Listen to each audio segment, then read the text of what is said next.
buenos días, tardes, noches quizá. Yo soy Iván de la Cruz del Razo, perteneciente al grupo 611 de Estadística de Probabilidad, y hoy vamos a hablar la nueva semana. Una nueva semana en la cual vamos a tratar los parámetros de una distribución de probabilidad discreta. Bueno, antes que nada, para estos parámetros vamos a utilizar la función que hemos visto ya en los últimos días, que es la función de probabilidad f minúscula de x.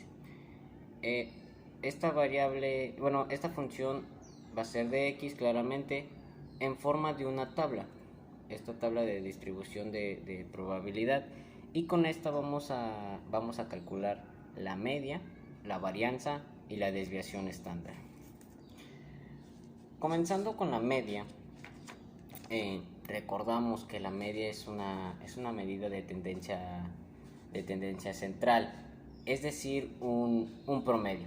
Sin embargo, en este caso, para esta distribución de probabilidad discreta, pues vamos a definir que media va a ser un promedio ponderado de nuestra variable aleatoria discreta.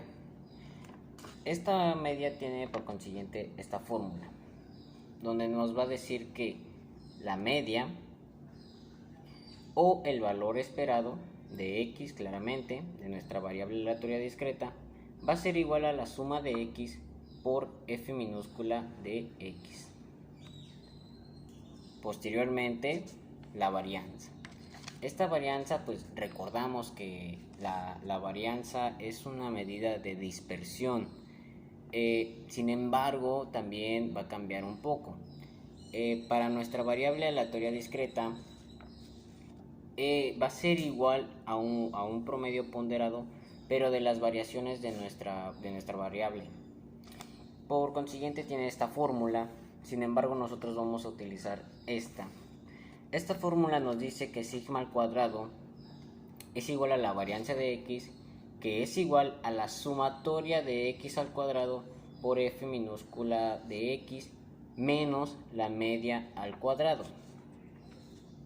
Y por último, y la más sencilla, la desviación estándar. La desviación estándar solo nos va a decir que la sigma es igual a la raíz cuadrada de nuestra varianza que anteriormente ya calculamos. Ahora bien, todos estos datos, todos estos parámetros de la media, la varianza y la desviación estándar, observamos que tienen algunos datos que nos van a pedir para la elaboración de esta fórmula.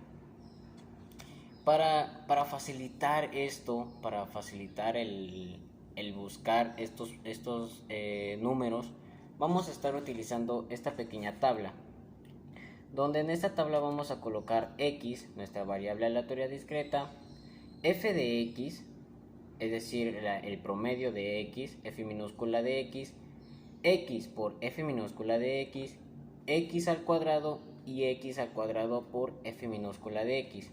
Como podemos ver, todos estos datos que vamos a poner en esta tabla se observaron en las fórmulas de la media, la varianza y la desviación estándar.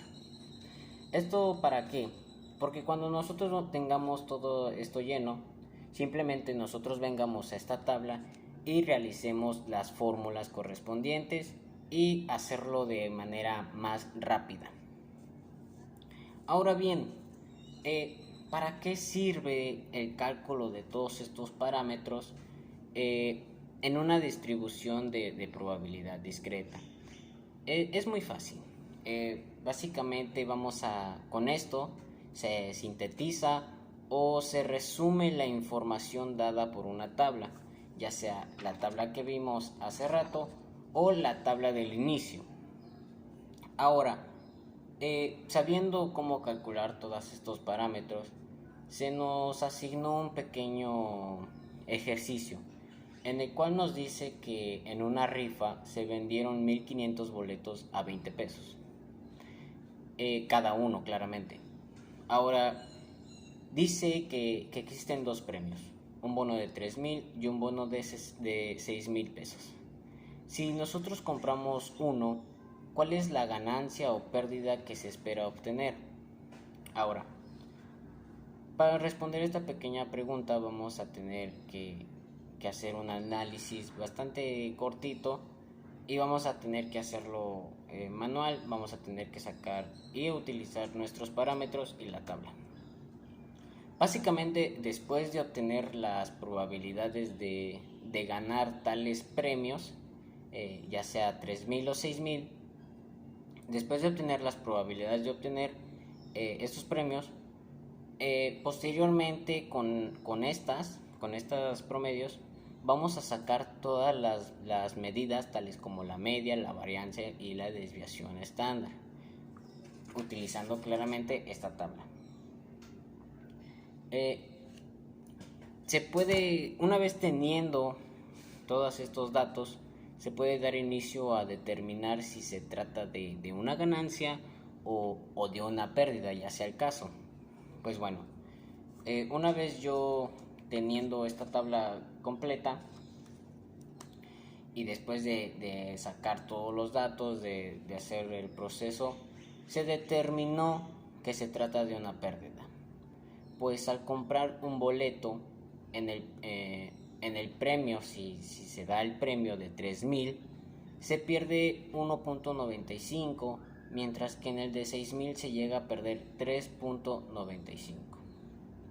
Con esto estaríamos concluyendo esta semana, una semana bastante fácil, básicamente porque solo nos está enseñando o nos está introduciendo a sacar parámetros que ya conocemos o que ya conocíamos, que ya vimos. Únicamente la diferencia en que estos parámetros se están utilizando con otra finalidad. Y bueno, con esto doy por finalizado esta semana y nos vemos hasta la próxima. Que tenga un buen fin de semana, una buena semana de vacaciones y hasta la próxima.